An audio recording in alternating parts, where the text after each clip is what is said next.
During the Great Depression, which I'm old enough to remember, there was, and most of my family were unemployed working class, there wasn't, it was bad, you know, much worse objectively than today, but there was an expectation that things were going to get better. There was a real sense of hopefulness. There isn't today.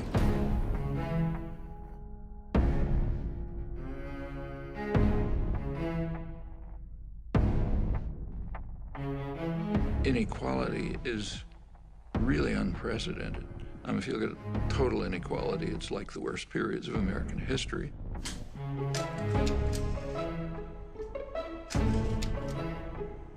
But if you refine it more closely, the inequality comes from the extreme wealth in a tiny sector of the population, a fraction of 1%. There were periods like the Gilded Age in the 20s and the Roaring 90s and so on, when a situation developed rather similar to this. Now this period's extreme, because if you look at the wealth distribution, the inequality mostly comes from super wealth. Literally, the top 0.1% are just super wealthy. Not only is it extremely unjust in itself, inequality has highly negative consequences on the society as a whole. Because the very fact of inequality has a corrosive, harmful effect on democracy.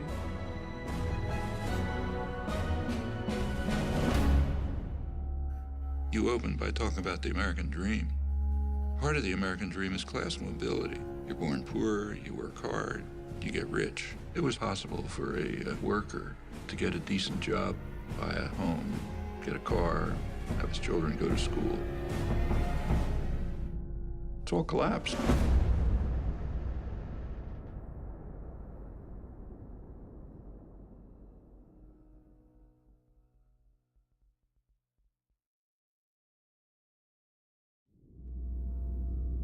Imagine yourself in an outside position, looking for Mars. What do you see?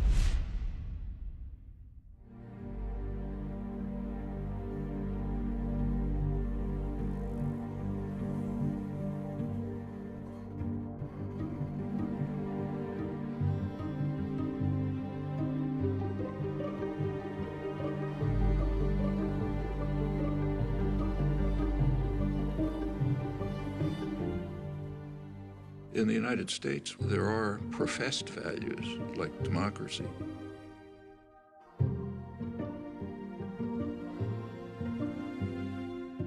In a democracy, public opinion is going to have some influence on policy. And then the government carries out actions determined by the population. That's what democracy means. It's important to understand that privileged and powerful sectors have never liked democracy, and for very good reasons.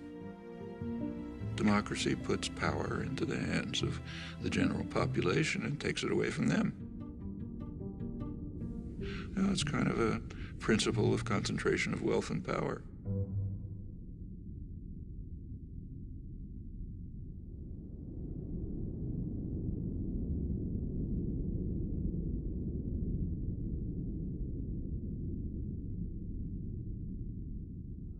Concentration of wealth yields concentration of power, particularly so as the cost of elections skyrockets, which kind of forces the political parties into the pockets of major corporations. And this political power quickly translates into legislation that increases the concentration of wealth. So fiscal policy like tax policy, deregulation, rules of corporate governance, and a whole variety of measures, political measures designed to increase the concentration of wealth and power, which in turn yields more political power to do the same thing. And that's what we've been seeing. So we have this kind of vicious cycle in progress.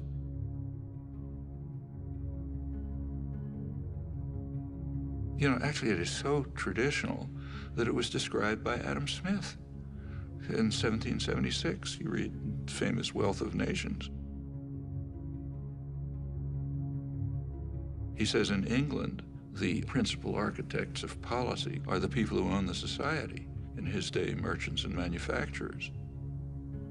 And they make sure that their own interests are very well cared for, however grievous the impact on the people of England or others. Now, it's not merchants and manufacturers, it's financial institutions and multinational corporations.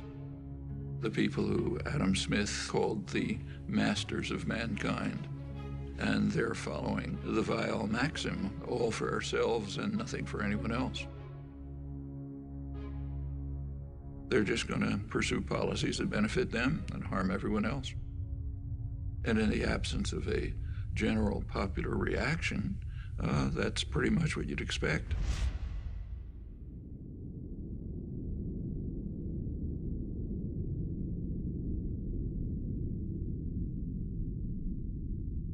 Right through American history, there's been an ongoing clash between pressure for more freedom and democracy coming from below and efforts at elite control and domination coming from above. It goes back to the founding of the country. James Madison, the main framer, who was as much of a believer in democracy as anybody in the world that day, nevertheless felt that the United States system should be designed, and indeed, with his initiative was designed, so that power should be in the hands of the wealthy, because the wealthy are the more responsible set of men. And therefore, the structure of the formal constitutional system placed most power in the hands of the Senate. Remember, the Senate was not elected in those days. It was selected from the wealthy. Men, as Madison put it, had sympathy for property owners and their rights. If you read the debates at the Constitutional Convention, Madison said the major concern of the society has to be to protect the minority of the opulent against the majority. And he had arguments. Suppose everyone had to vote freely. He said, well, the majority of the poor would get together and they would organize to take away the property of the rich. And he said that would obviously be unjust, so you can't have that. So therefore, the constitutional system has to be set up to prevent democracy.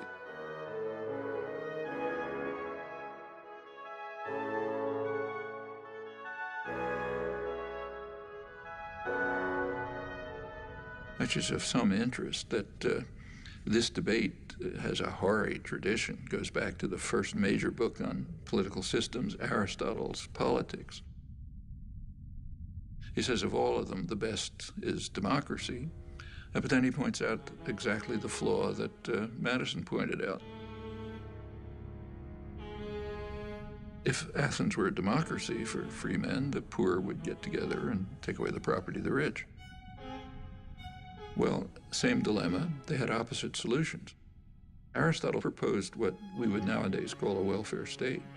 He said, try to reduce inequality.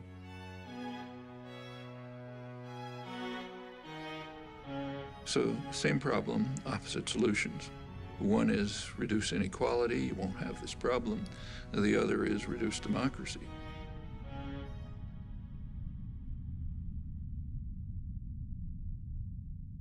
If you look at the history of the United States, it's a constant struggle between these two tendencies. A democratizing tendency that's mostly coming from the population, pressure from below, and you get this constant battle going on, periods of regression, periods of progress. The 1960s, for example, were a period of significant democratization.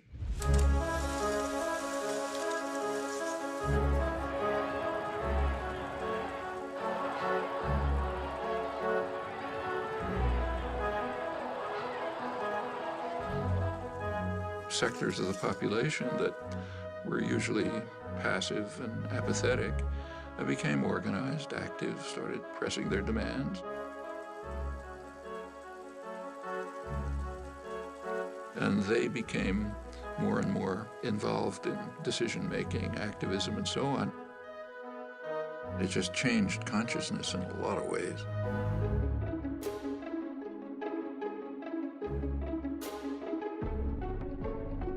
Minority rights. If democracy means freedom, why aren't our people free? Right. If democracy means justice, why don't we have justice? Right. If democracy means equality, why don't we have equality? Women's rights. This inhuman system of exploitation will change, but only if we force it to change, and force it together. Concern for the environment. A unique day in American history is ending, a day set aside for a nationwide outpouring of mankind seeking its own survival. Opposition to aggression. I'd say to those who criticize us for the militancy of our dissent that if they are serious about law and order, they should first provide it for the Vietnamese people, for our own black people, and for our own poor people. Concern for other people. One day we must ask the question, why are there 40 million poor people in America? When you begin to ask that question, you're raising a question about the economic system, about a broader distribution of wealth, the question of restructuring the whole of American society. These are all civilizing effects. And that caused great fear.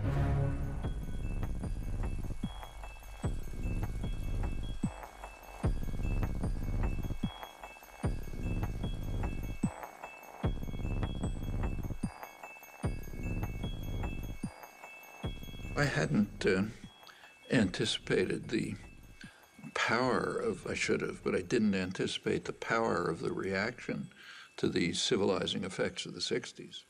I did not anticipate the strength of the reaction to it. The backlash.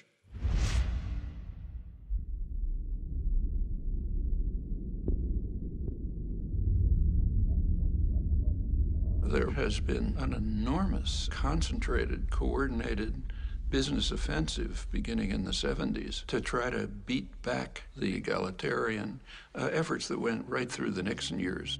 You see it in many respects. I mean, over on the right, you see it in things like the famous Powell Memorandum, sent to the Chamber of Commerce, the major business lobby, by later Supreme Court Justice Powell, warning them that business is losing control over the society. And something has to be done to counter these forces. Of course, he puts it in terms of defense, defending ourselves against outside power.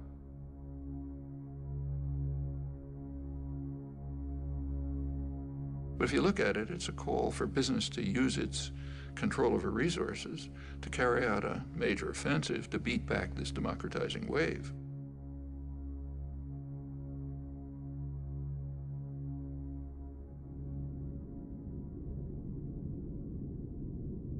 Over on the liberal side, there's something exactly similar.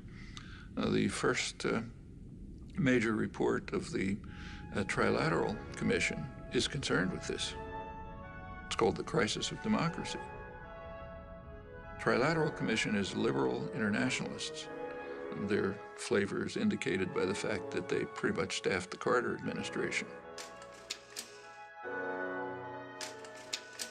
They were also appalled by the democratizing tendencies of the 60s and thought we have to react to it. They were concerned that there was an excess of democracy developing. Previously passive and obedient parts of the population, what are sometimes called the special interests, were beginning to organize and try to enter the political arena. And they said that imposes too much pressure on the state. It can't deal with all these pressures. So therefore they have to return to passivity and become depoliticized. They were particularly concerned with what was happening to young people. The young people are getting too free and independent. None of us will begin any violence. Just as any violence, it will be because of the police. The way they put it, there's a failure on the part of the schools, the universities, and churches, the institutions responsible for the indoctrination of the young. Their phrase, not mine.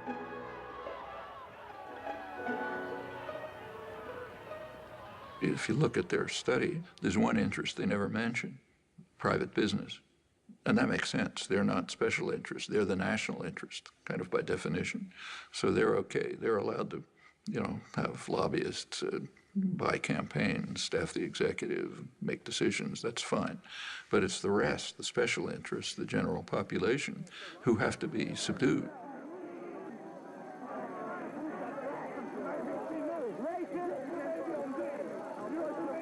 Well, that's the spectrum. It's the kind of ideological level of the backlash. But the major backlash, which was in parallel to this, was just redesigning the economy.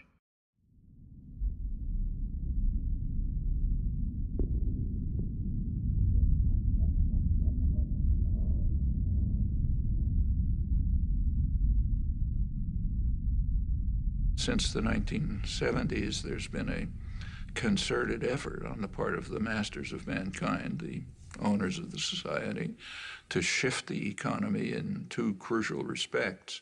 One, to increase the role of financial institutions, banks, investment firms, and so on, insurance companies.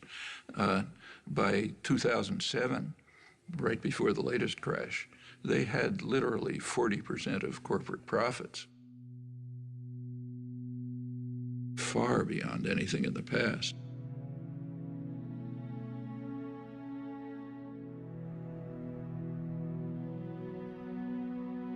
Back in the 1950s, as for many years before, the United States economy was based largely on production. The United States was the great manufacturing center of the world.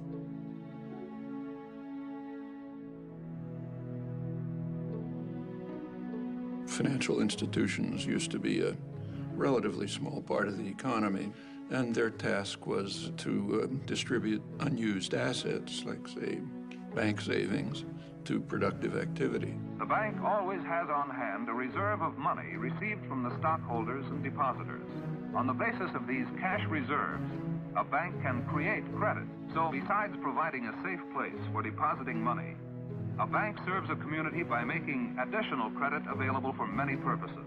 For a manufacturer to meet his payroll during slack selling periods, for a merchant to enlarge and remodel his store, and for many other good reasons why people are always needing more credit than they have immediately available. That's a contribution to the economy. Regulatory system was established. Banks were regulated. The commercial and investment banks were separated, cut back very risky investment practices that could harm private people. There had been, remember, no financial crashes during the period of regulation. By the 1970s, that changed.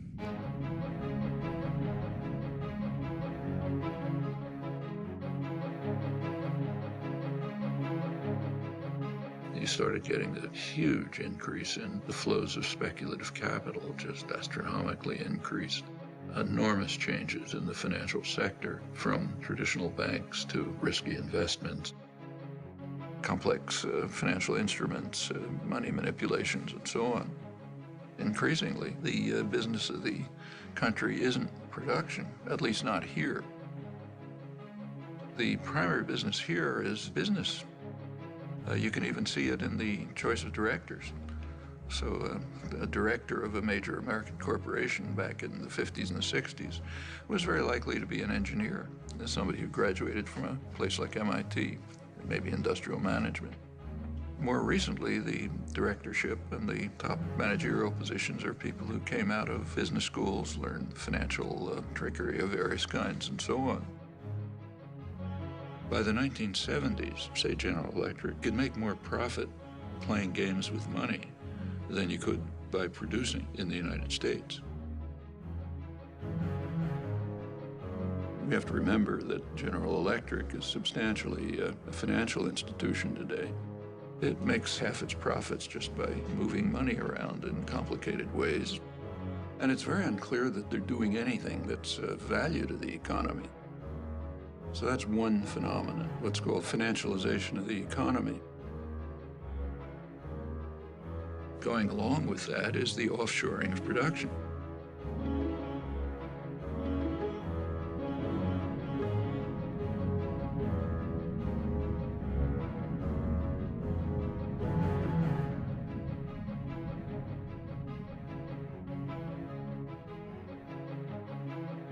trade system was reconstructed with a very explicit design of putting working people in competition with one another all over the world. And what it's led to is a reduction in the share of income on the part of working people. It's been particularly striking in the United States, but it's happening worldwide. It means that an American worker is in competition with a super exploited worker in China. Meanwhile, highly paid professionals are protected. They're not placed in competition with the rest of the world, far from it. And of course, capital is free to move. Workers aren't free to move. Labor can't move, but capital can. Well, again, going back to the classics, like Adam Smith, as he pointed out, free circulation of labor is the foundation of any free trade system. But workers are pretty much stuck. The wealthy and the privileged are protected, so you get obvious consequences, and they're recognized, and in fact praised. Policy is designed to increase insecurity. Alan Greenspan, when he testified to Congress, he explained his success in running the economy as based on what he called greater worker insecurity. Atypical restraint on compensation increases has been evident for a few years now. But as I outlined in some detail in testimony last month, I believe that job insecurity has played the dominant role. Keep workers insecure, they're going to be under control. They are not going to ask for, say, decent wages or decent working conditions or the opportunity of free association, meaning unionize. Now, for the masters of mankind, that's fine. They make their profits. But for the population, it's devastating.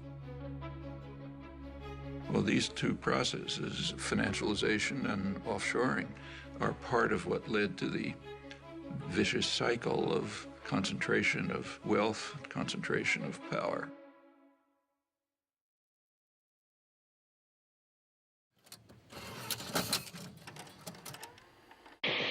I'm Noam Chomsky. I'm on the faculty at MIT, and I've been getting more and more heavily involved in anti-war activities for the last few years.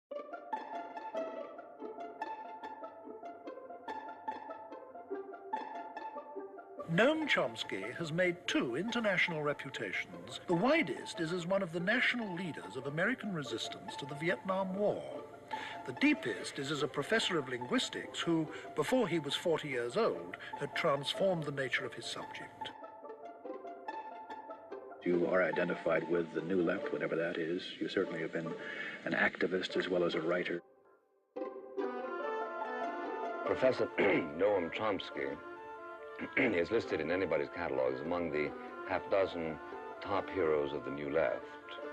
This standing he achieved by adopting over the past 2 or 3 years a series of adamant positions projecting at least American foreign policy, at most America itself.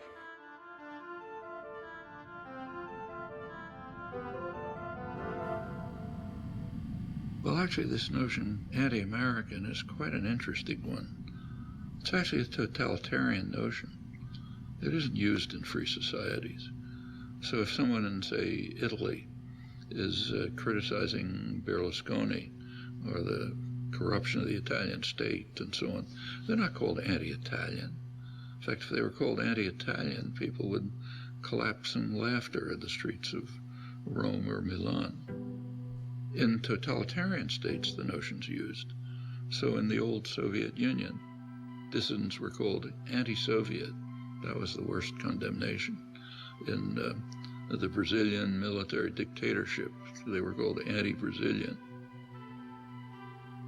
Now, it's true that in just about every society, critics are maligned, are mistreated, different ways depending on the nature of the society. Like in the Soviet Union, say, Václav Havel would be imprisoned. In a U.S. dependency like El Salvador at the same time, his counterparts would have their brains blown out by U.S.-run state terrorist forces. In other societies, they're just condemned or vilified and so on. And in the United States, yeah, there are One of the terms of abuse is anti-American. There's a couple of others, like, Marxist. There's an array of terms of abuse. But in the United States, you have a very high degree of freedom. And so if you're vilified by some commissars, who cares? You go on and do your work anyway. These concepts only arise in a culture where if you criticize state power, and by state I mean more generally, not just government, but state corporate power, if you criticize concentrated power, you're against the society, you're against the people. That's quite striking that it's used in the United States. In fact, as far as I know, the only democratic society where the concept isn't just ridiculed.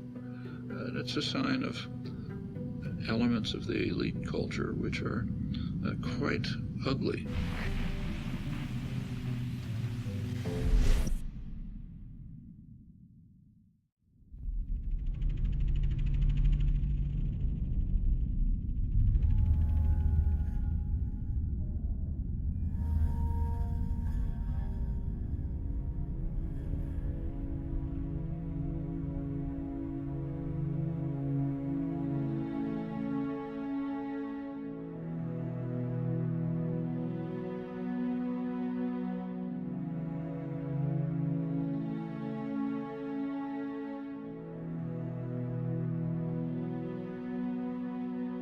The American dream, like many ideals, was partly symbolic, but partly real.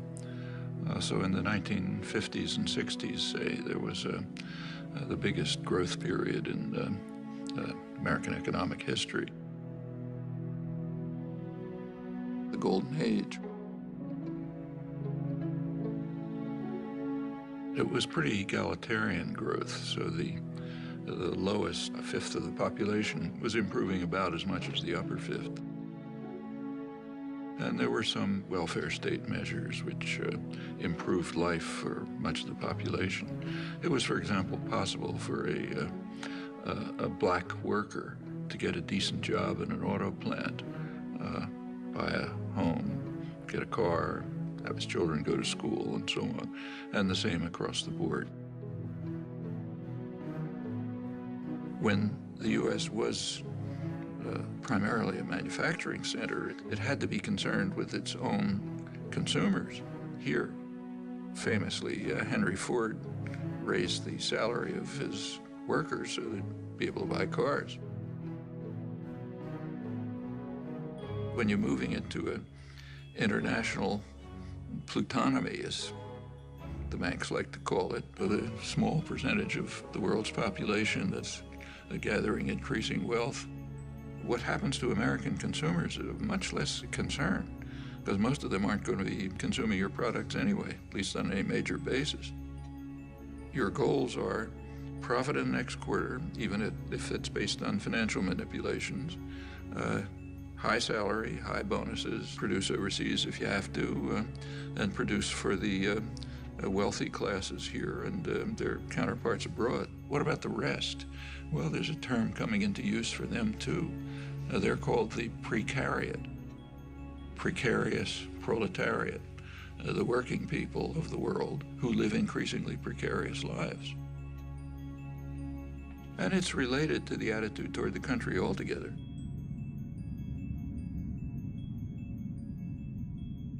During the period of great growth of the economy, 50s and 60s, but in fact earlier, taxes on the wealthy were far higher. Corporate taxes were much higher. Taxes on dividends were much higher. Simply taxes on wealth were much higher. The tax system has been redesigned so that the taxes that are paid by the very wealthy are reduced, and correspondingly the tax burden on the rest of the population's increased.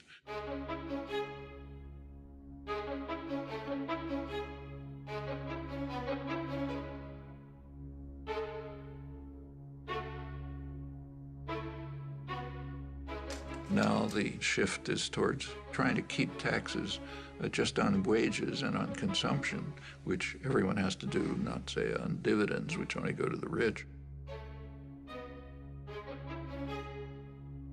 The numbers are pretty striking.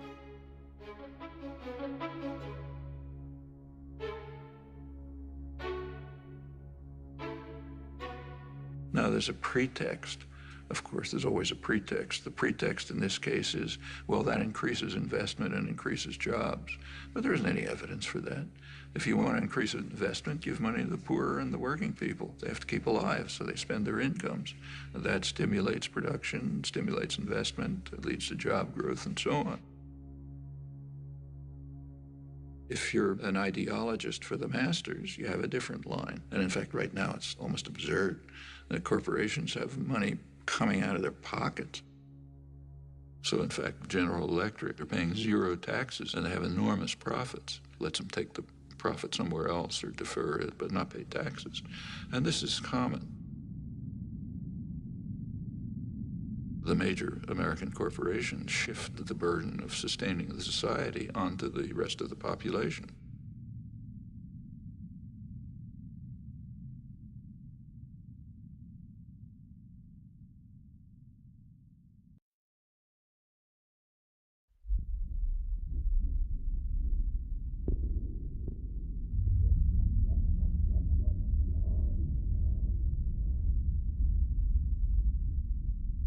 Solidarity is quite dangerous. From the point of view of the masters, you're only supposed to care about yourself and not about other people. This is quite different from the people they claim are their heroes, like Adam Smith, who based his whole approach to the economy on the principle that sympathy is a fundamental human trait. But that has to be driven out of people's heads. You got to wait for yourself, follow the Weil maxim, don't care about others. Which is okay for the rich and powerful, but is devastating for everyone else. Well, you know, it's taken a lot of effort to try to drive these basic human emotions out of people's heads. And we see it today in policy formation. For example, in the attack on Social Security.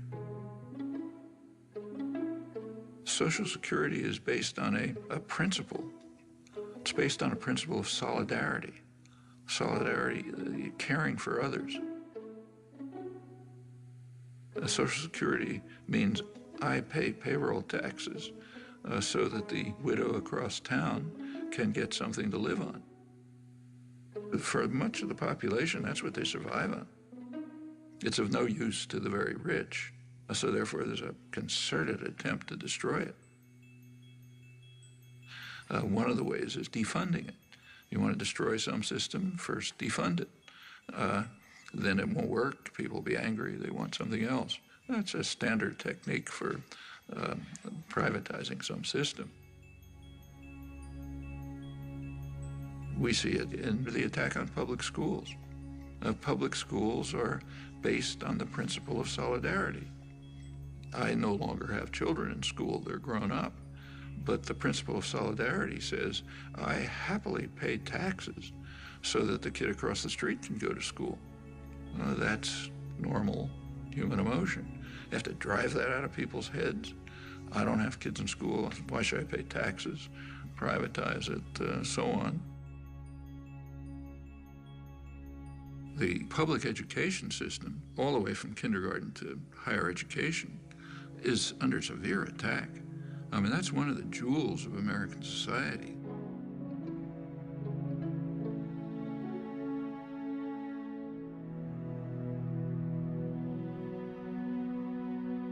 You go back to the golden age again, the great growth period in the 50s and 60s.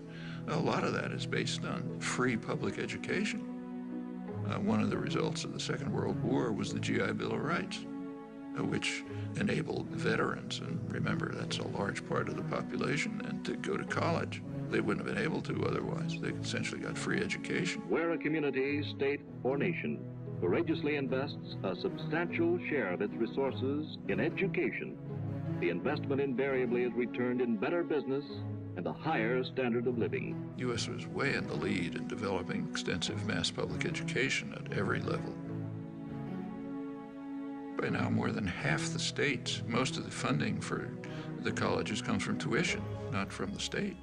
That's a radical change, and that's a terrible burden on students. It means that students, if they don't come from very wealthy families, they're going to leave college with big debts. And if you have a big debt, you're trapped. I mean, Maybe you wanted to become a public interest lawyer, but you're going to have to go into a corporate law firm to pay off those debts. And by the time you're part of the culture, you're not going to get out of it again. And that's true across the board. In the 1950s, it was a much poorer society than it is today, but nevertheless could easily handle essentially free mass higher education. Today, a much richer society claims doesn't have the resources for it. That's just what's going on right before our eyes. It's the general attack on principles that, not only are they humane, they're the basis of the prosperity and health of this society.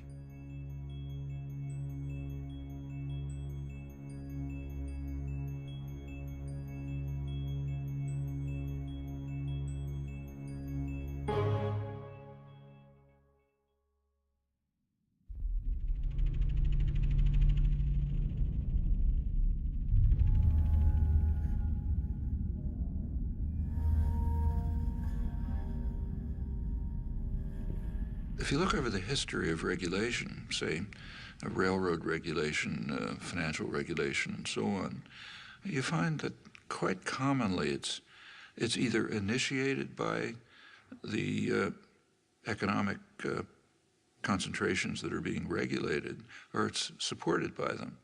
And the reason is because they know that sooner or later they can take over the regulators.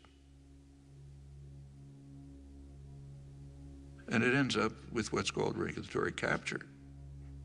The business being regulated is in fact running the regulators.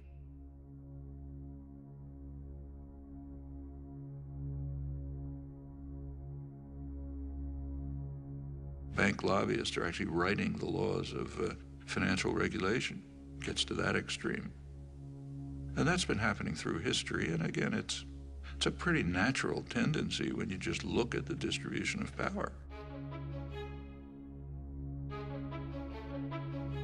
One of the things that expanded enormously in the 1970s is lobbying, as the business world moved sharply to try to control legislation.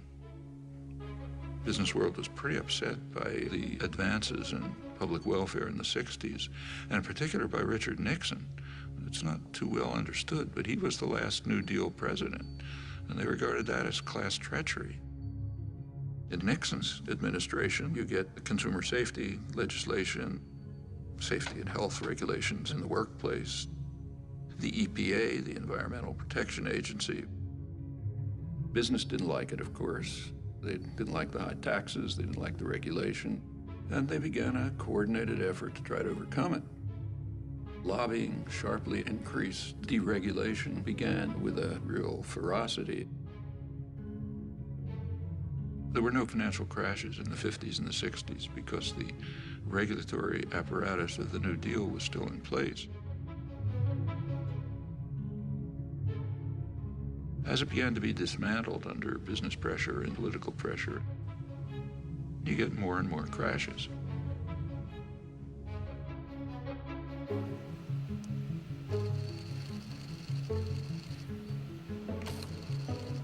And it goes on right through the years. 70s sort of starts to begin. 80s really takes off. Congress was asked to approve federal loan guarantees to the auto company of up to $1.5 billion. Now, all of this is quite safe as long as you know the government's going to come to your rescue. So take, say, Reagan. Instead of letting them pay the costs, Reagan bailed out the banks like Continental Illinois, the biggest bailout of American history at the time.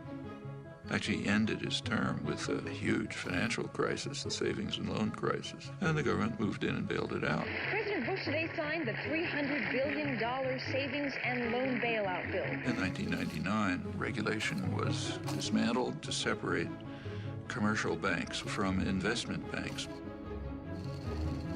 Then comes the Bush, then Obama bailout. Bear Stearns is running to the feds to stay afloat. President Bush today defended the decision to bail out Citigroup.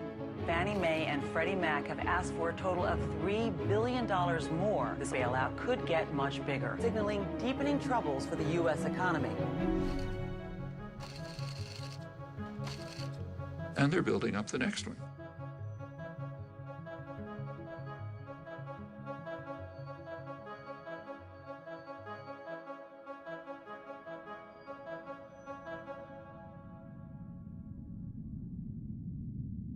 Each time, the taxpayer is called on to bail out those who created the crisis, increasingly the major financial institutions. In a capitalist economy, you wouldn't do that. In a capitalist system, that would wipe out the investors who made risky investments. But the rich and powerful, they don't want a capitalist system. They want to be able to run to the nanny state as soon as they're in trouble and get bailed out by the taxpayer. That's called too big to fail. I mean, there are Nobel laureates in economics who significantly disagree with the course that we're following. People like Joseph Stiglitz, Paul Krugman, others. None of them were even approached. The people picked to fix the crisis were those who created it. The Robert Rubin crowd, the Goldman Sachs crowd, they created the crisis, are now more powerful than before. Is that accident?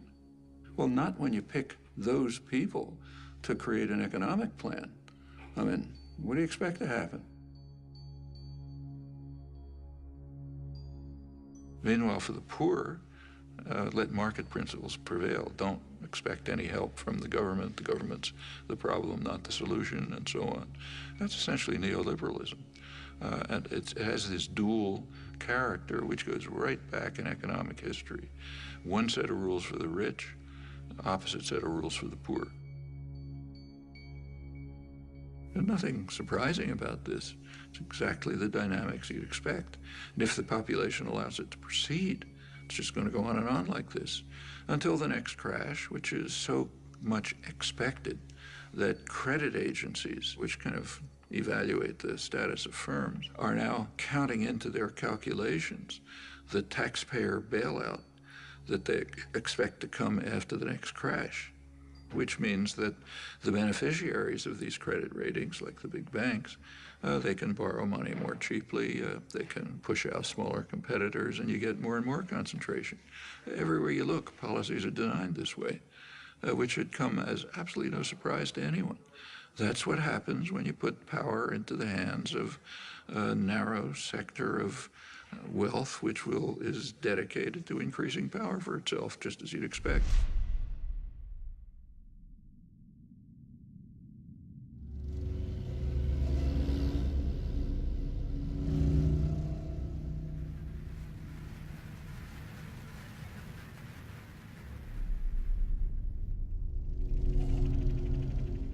Concentration of wealth yields concentration of political power, particularly so as the cost of elections skyrockets, which kind of forces the political parties into the pockets of major corporations. The Citizens United, this was January 2009, I guess. That's a very important decision, Supreme Court decision, but it has a history, and you got to think about the history. The 14th Amendment has a provision that says no person's rights can be infringed without due process of law. And the intent, clearly, was to protect freed slaves. It says, okay, they've got the protection of the law. I don't think it's ever been used for freed slaves, if ever, marginally. Almost immediately, it was used for businesses, corporations. Their rights can't be infringed without due process of law. So they gradually became persons under the law.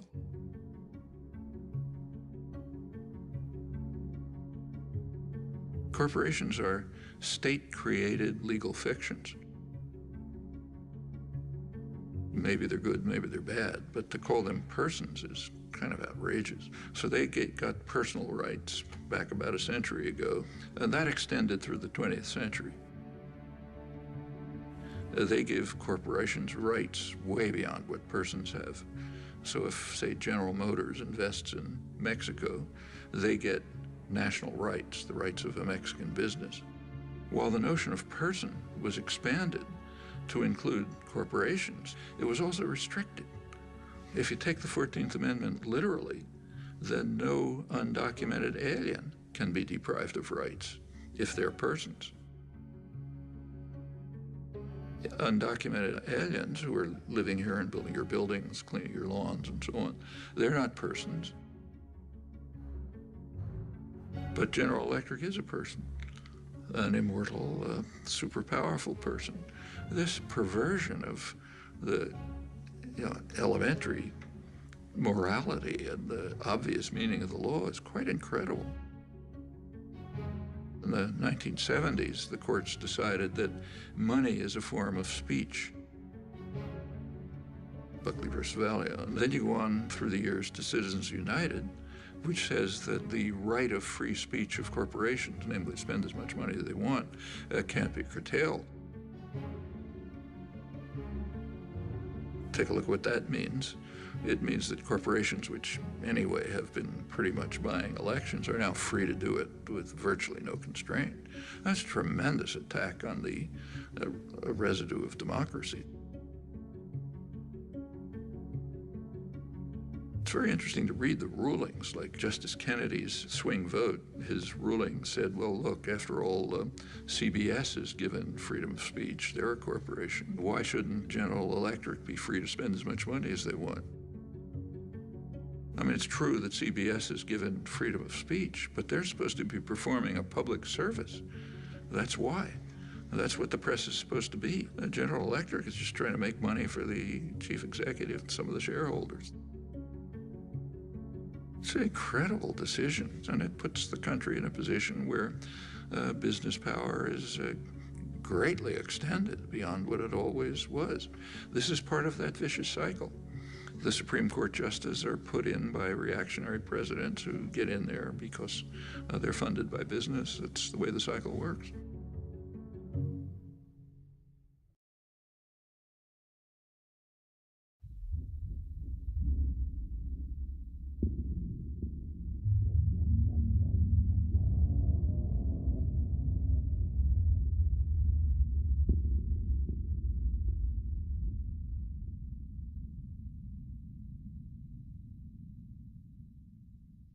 There is one organized force which traditionally, plenty of flaws, but with all its flaws, it's been in the forefront of efforts to improve the lives of the general population.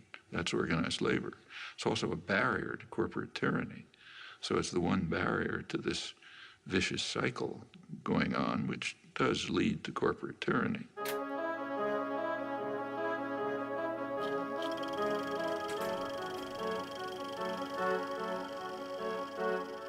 A major reason for the concentrated, almost fanatic attack on unions, on organized labor, is they are a democratizing force. They provide a barrier that defends workers' rights, but also popular rights generally.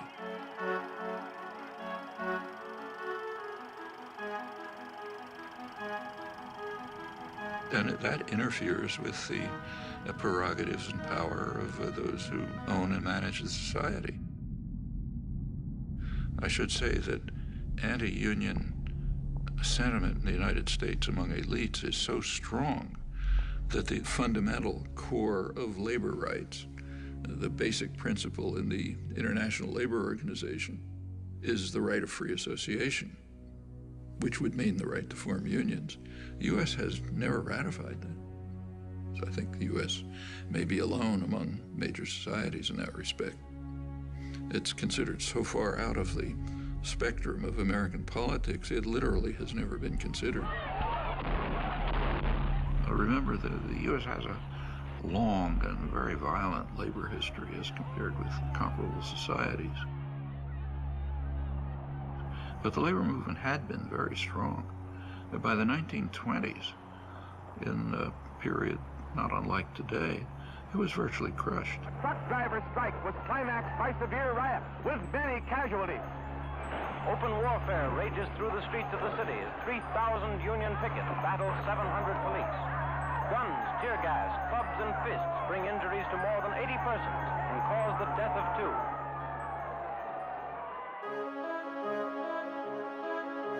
2. By the mid-30s, it began to reconstruct.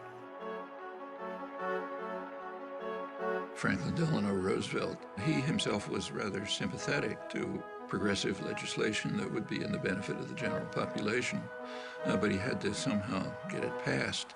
So he informed labor leaders and others, force me to do it.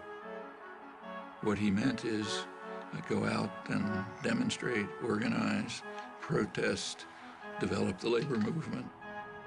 When the popular pressure is sufficient, I'll be able to put through the legislation you want. I am not for a return to that definition of liberty under which for many years a free people were being gradually regimented into the service of a privileged few. I prefer that broader definition of liberty. So there was a kind of a combination of a sympathetic government and, by the mid-30s, very substantial popular activism. There were industrial actions, there were sit-down strikes, which were very frightening to ownership.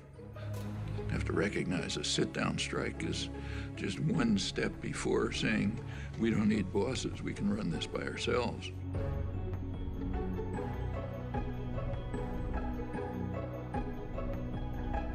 And business was appalled. You read the business press, say, in the late 30s, they were talking about the hazard-facing industrialists and the rising political power of the masses, which has to be repressed. Things were on hold during the Second World War, but immediately after the Second World War, the business offensive began in force. Taft-Hartley Act. The Taft-Hartley Act was written for only one purpose: to restore justice and equality in labor management relations. And McCarthyism was used for massive corporate propaganda offensives to attack unions. It increased sharply during the Reagan years. I mean, Reagan pretty much told the business world, if you want to illegally break organizing efforts and strikes, go ahead. They are in violation of the law, and if they do not report for work within 48 hours, they have forfeited their jobs and will be terminated. Continued in the 90s, and of course with George W. Bush, who went through the roof. By now, less than 7% of private sector workers have unions.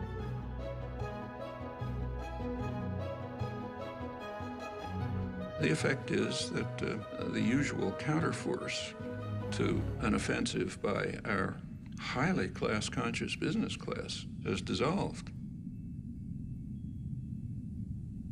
Now, if you're in a position of power, you want to maintain class consciousness for yourself, but eliminate it everywhere else.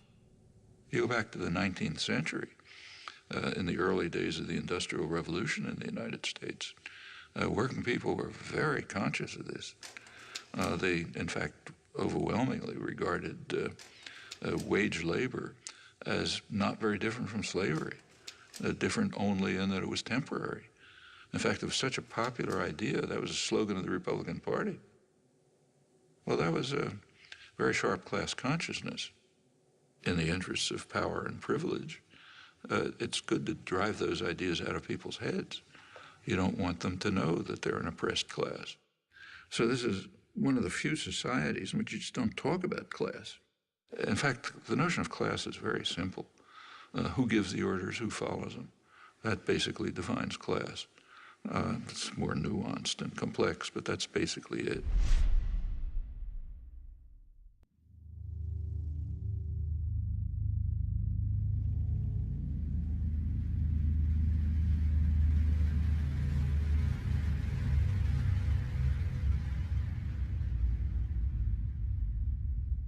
The public relations industry, the advertising industry, which is dedicated to creating consumers, it's a phenomenon that developed in the freest countries, in Britain and the United States. And the reason is pretty clear. It became clear by, say, a century ago that it was not going to be so easy to control the population by force. Too much freedom had been won. Labor organizing, parliamentary labor parties in many countries, women starting to get the franchise and so on. So you had to have other means of controlling people. And it was understood and expressed that you have to control them by control of beliefs and attitudes. Well, one of the best ways to control people in terms of attitudes is what the great political economist Thorstein Veblen called fabricating consumers.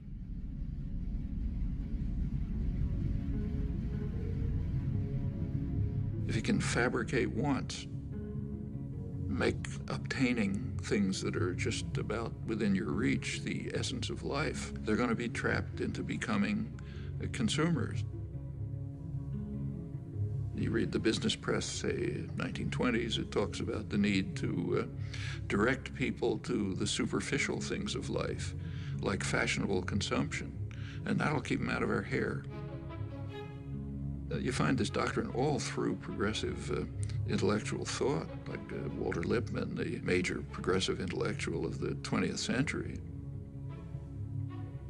He wrote famous progressive essays on democracy, in which his view was exactly that. The public must be put in their place so that the responsible men can make decisions without interference from the bewildered herd. They're to be spectators, not participants, then you get a properly functioning democracy. Straight back to Madison and on to Powell's memorandum and so on. And the advertising industry just exploded with this as its goal, fabricating consumers.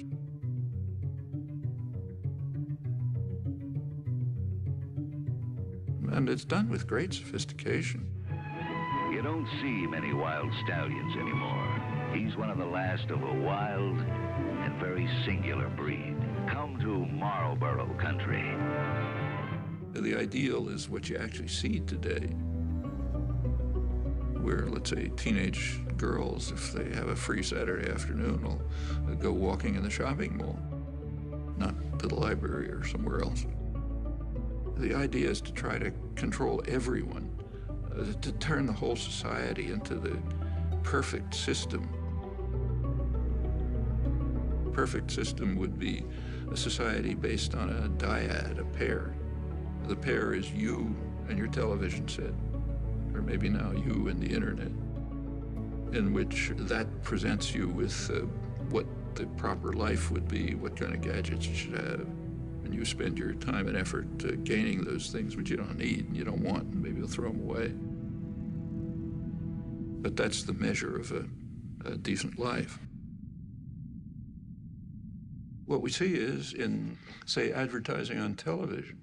If you've ever taken an economics course, you know that markets are supposed to be based on informed consumers making rational choices. Well, if we had a system like that, a market system, then a television ad would consist of, say, General Motors putting up information saying, here's what we have for sale. That's not what an ad for a car is. An ad for a car is a football hero, an actress, the car doing some crazy thing like going up a mountain or something. The point is to create uninformed consumers who will make irrational choices. That's what advertising is all about.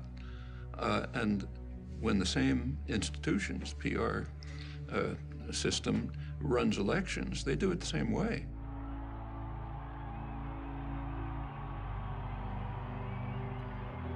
They want to create an uninformed electorate which will make irrational choices, often against their own interests. And we see it every time one of these extravaganzas take place.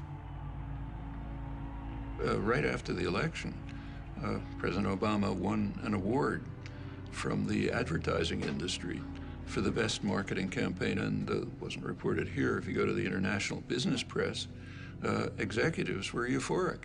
They said, we've been selling candidates, marketing candidates like, toothpaste ever since Reagan, and this is the greatest achievement we have. I don't usually agree with Sarah Palin, but when she mocks what she calls the hopey-changey stuff, she's right. First of all, Obama didn't really promise anything. That's mostly illusion. You go back to the campaign rhetoric and take a look at it. There's very little discussion of policy issues, and for very good reason, because public opinion on policy is sharply disconnected from what the two-party leadership and their financial backers want. Policy, more and more, is focused on the private interests that fund the campaigns, with the public being marginalized.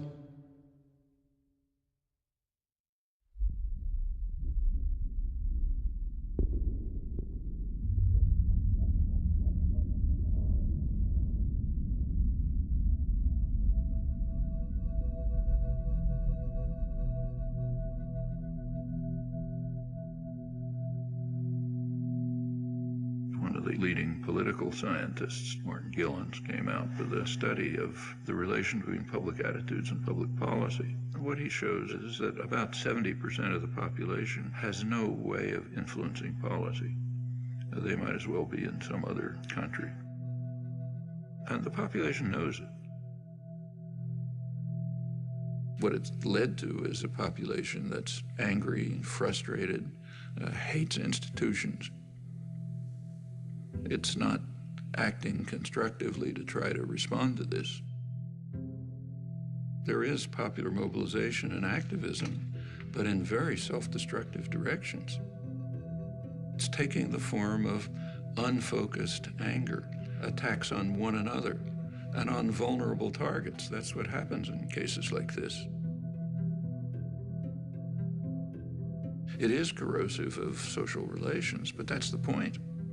The point is to make people hate and fear each other and look out only for themselves and don't do anything for anyone else. One place you see it strikingly is on April 15th. April 15th is kind of a measure, the day you pay your taxes, of how democratic a society is. If a society is really democratic, April 15th would be a day of celebration. It's a day when the population gets together, decides to fund the programs and activities that they have formulated and agreed upon. What could be better than that? So you should celebrate it. It's not the way it is in the United States. It's a day of mourning. It's a day in which some alien power, has nothing to do with you, is coming down to steal your hard-earned money. And you do everything you can to keep them from doing it. Well, that is a kind of a measure of the extent to which, at least in popular consciousness, democracy is actually functioning. Not a very attractive picture.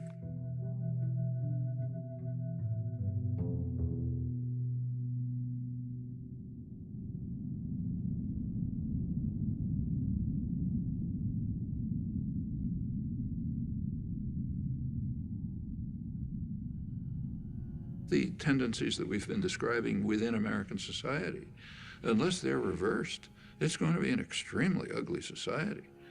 A society that's based on Adam Smith's vile maxim, all for myself, nothing for anyone else.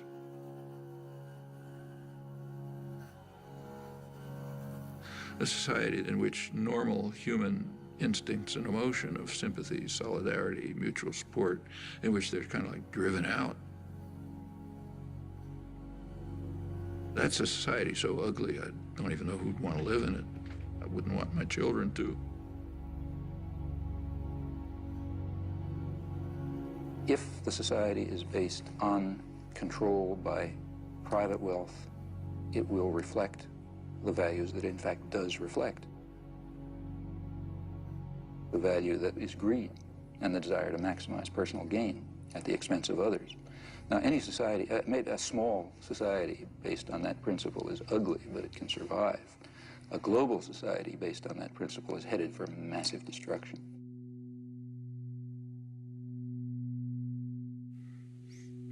I don't think we're smart enough to design in any detail what a perfectly just and free society would be like. I think we can give some guidelines, and more significant, we can ask how we can progress in that direction. John Dewey, the leading social philosopher in the late 20th century, he argued that until all institutions, production, commerce, media, unless they're all under participatory democratic control, we will not have a functioning democratic society. As he put it, policy will be the shadow cast by business over society. Well, that's essentially true.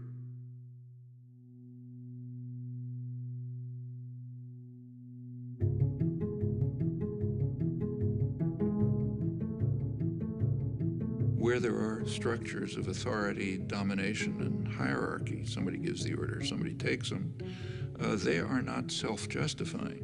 They have to justify themselves. They have a burden of proof to meet.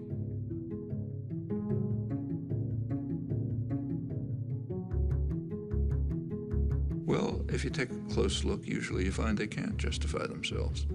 If they can't, we ought to be dismantling them, trying to expand the domain of freedom and justice by dismantling that form of illegitimate authority.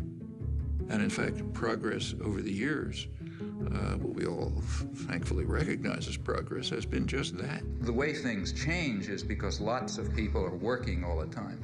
And, you know, they're working in their communities, in their workplace, or wherever they happen to be, and they're building up the basis for popular movements which are going to make changes. That's the way everything has ever happened in history. Take, say, freedom of speech. One of the real achievements of American society. It's first in the world in that.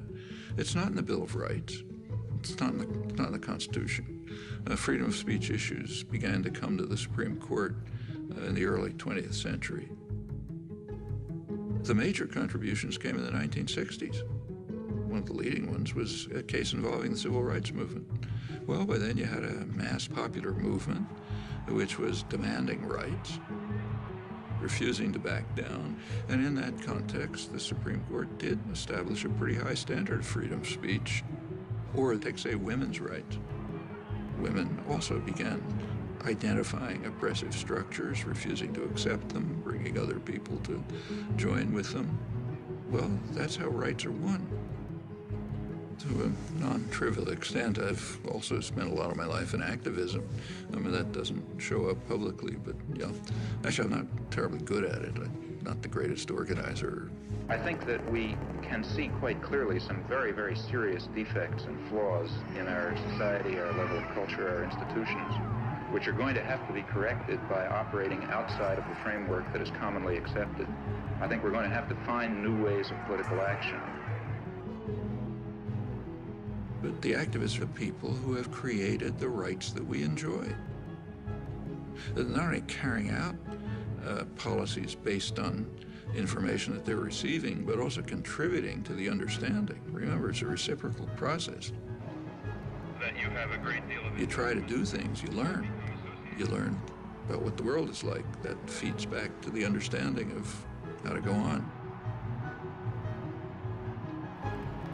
There's huge opportunities.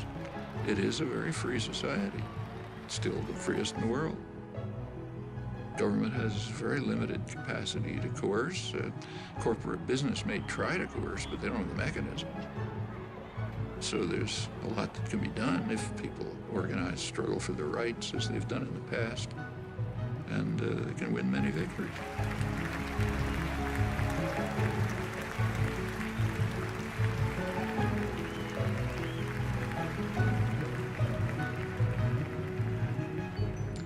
Well, my close friend for many years, late Howard Zinn, to put it in his words, that what matters is the countless small deeds of unknown people who lay the basis for the significant events that enter history. They're the ones who've done things in the past. They're the ones who'll have to do it in the future.